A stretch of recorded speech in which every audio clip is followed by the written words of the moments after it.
Well, that's Payne Lindsey in 2017, just 2017, just days after he and his podcast, Up and Vanished, helped crack the cold case of Tara Grinstead. She was a teacher. She'd been missing for almost 12 years. Well, that was so successful, and he solved it, of course. Payne is back with the second season of Up and Vanished.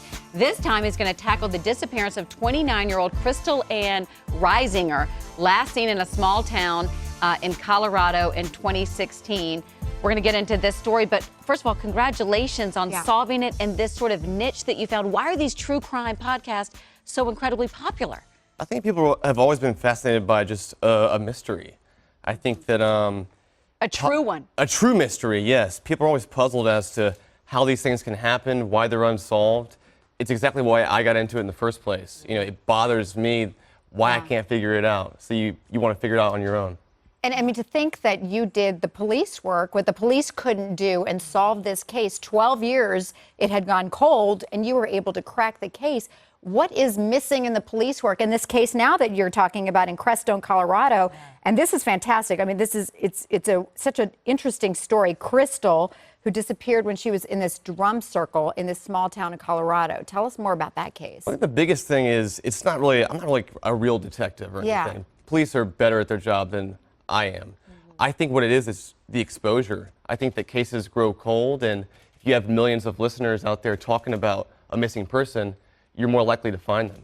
But Crystal went missing at a drum circle, which is like a spiritual ceremony? It's a spiritual thing. It's kind of like a party in the woods. There's a lot of people there. A lot of people there, real loud, real dark, and that was the last place she was seen, and that was 2 years ago in July, and no one's seen her since then. This makes me nervous. This is a small town.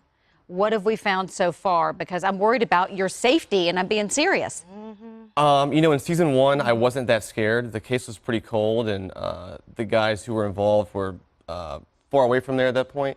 But in this case, it's not that cold, to be honest. It's 2 years old, and these guys are still around, and they know who I am, and I know who they are. You know who they are. Okay. And what made you pick Crystal's disappearance specifically?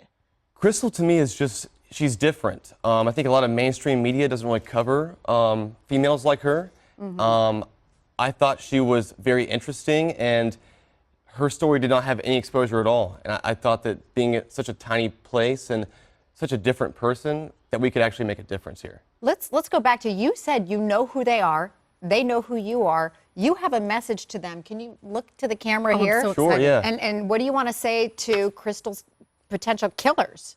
Did they kill her? We know who you are. We know who your friends are. We know what you did to Crystal, and your days are numbered. Do you get nervous when you say that?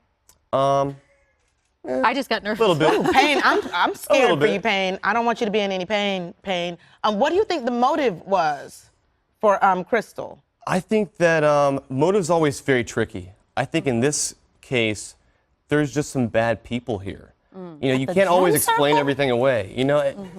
And maybe the drum circle isn't as important as we think it is. Oh. Interest. Were there drugs involved? Were there lots of that going on? This particular group of people, they're involved in drugs. And it's easy to look at this case and from afar say, maybe this person took some drugs and overdose or something like that. But as you peel back the layers, you realize that's not at all what happened here. It's likely a murder case. I cannot wait to listen to this. Lindsey. Up and Vanished. You got to check out Payne's podcast now. Thank you, guys. Fantastic.